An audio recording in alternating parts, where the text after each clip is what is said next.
दहिया दुखाता कलाई,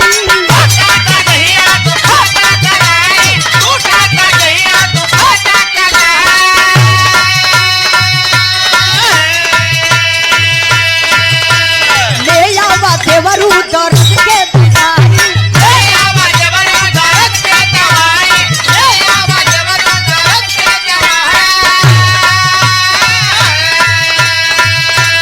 टूटाता दहिया दुखाता कलाई, ले आवा देवरू दर्द के दवाई, सोच गली सैया से रतिया की बात, सोच गली सैया से रतिया की बात,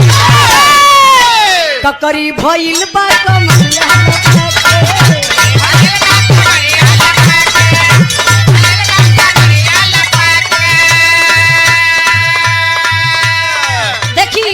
अपने श्रोता भाई लोगन से तनी क्षमा मांगब के बीच में जो नहीं पुरस्कार मिलत बा, एक बाधा ना समझी, एक गवैयन के एनर्जी समझी। ए देखी दाऊ राज म्यूजिक गीता नगर प्रतापगढ़ के धरती से गायिका केशव राज जी के तरफ से 51 रुपए का पुरस्कार, बहुत बहुत प्रणाम, आप हमसे बहुत सीनियर हैं।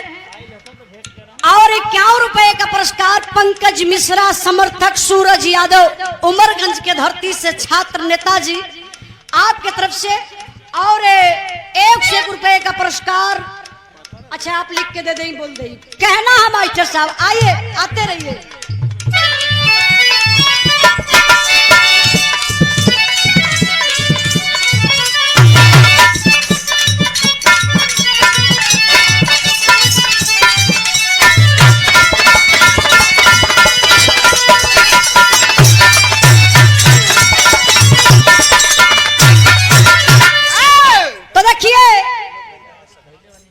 पूजा पाठ धुन तराना क्षण भर का आनंद बा। आप लोग बैठल है आप बिरहा सुने बदे, टाइम ज्यादा नहीं ले, दोनों तरफ के पहले छोटा छोटा कार्यक्रम हो जा, फिर बिरहा आप लोग सुनिए है। 5 मिनट के एक गो गीत बा, गीत बड़ी मजेदार बा।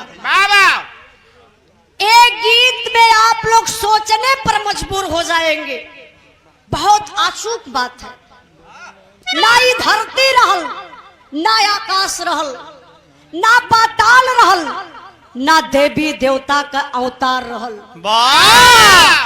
आखिर रहल के बिरहा के गवैया। देखिए 101 रुपए का पुरस्कार संतोष यादव प्रधान मंडवा तोदक के धरती से, और 101 रुपए का पुरस्कार शेष मणि यादव यदवंशी बिरहा सेवा समिति सराय रचंदा के धरती से अध्यक्ष महोदय की तरफ से, और 101 रुपए का पुरस्कार हमारे बड़े भैया चंद्रशेखर यादव जी की तरफ से। बहुत सहयोग आपका मिलता है बिरहा जगत में, बहुत बहुत प्रणाम। और रामाश्रय यादव एडवोकेट मदरडी के धरती से 51 रुपए का पुरस्कार, और 501 रुपए का पुरस्कार जी, अच्छा विजय सचान कानपुर के धरती से 501 रुपए का पुरस्कार देके सम्मान किए, बहुत बहुत प्रणाम। और 501 रुपए का पुरस्कार, 101 रुपए का पुरस्कार अरविंद कुमार यादव ग्राम प्रधान सराय रचंदा के धरती से, बहुत बहुत प्रणाम। आइए राधे कृष्ण गैस एजेंसी बड़े भैया जी की तरफ से पुनः दूसरा पुरस्कार, 101 रुपए का पुरस्कार, बहुत बहुत प्रणाम, माता रानी रक्षा करे। और राज साहब यादव एडवोकेट साहब हाई कोर्ट से 200 रुपए का पुरस्कार, बहुत बहुत प्रणाम, माता रानी करे कि वकील साहब के कलम पर हमेशा सरस्वती माई विराजमान रहे। वाह कि अक्को मुकदमा फरियाए ना पावे, काहे फसल नहीं लोग तो कमाई हुई। जल्दी जल्दी मुकदमा फरिया जा, जे फसेल वही से पूछा भैया। दिनेश यादव सेठ जी बदरडी की धरती से जाने माने समाज सेवी वरिष्ठ बसपा नेता बड़े भैया जी की तरफ से ये लगातार तीसरा चौथा पुरस्कार, 101 रुपए का पुरस्कार, बहुत बहुत प्रणाम। तो आइए हम लोग चलते हैं अपने उस दुनिया में, ना धरती रहल, ना आकाश रहल, ना पाताल रहल, तो रहल के मास्टर साहब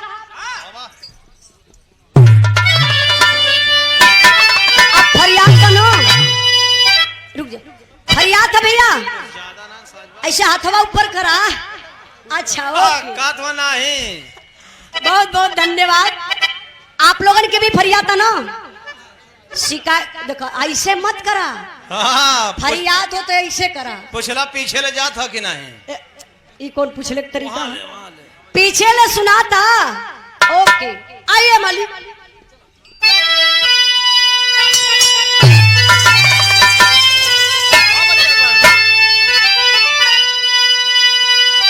गीत बड़ा बढ़िया बा कौनो सुघर साघर दुल्हीन बा वाह, का करत रहल गांव के कोलिया में गो देवर के देखलस तो दुल्हनिया इशारा से बोलूलस मतलब कलस हे देवर बबुआ अच्छा तो देवरवा छटक के गयल वाह, लप दिना भौजी कोरम उठौल फोटो खींचत रहला अब भौजी से बगलिए में जाके खड़ा भयल तो भैया तनी पीछे से हल्ला कम रहे भाई प्लीज कदा पीछे से मत बोले लोग ऐसे भौजैया चरवा पकड़ के ऐसे अंगुरिया में लगल लपेटे वाह, लपेटत बा ऐठत बा अंगूठवा से माटी खनने लगल देवरवा समझ गया हाँ, अभी भाषा थिया के निकारे के होई देवरवा कलश भौजी जल्दी बोल बोल का बात बा भौजैया कलश से देवर बबुआ बताई ना भैया ए भैया बताई ना अभी हम साड़ी साया ना पहिनब हाँ, तनिकार के धा दे ओखे काहे बदे ले हवा पानी गर्मी बहुत हो तब भौजैया देवरवा से मंगलस का मास्टर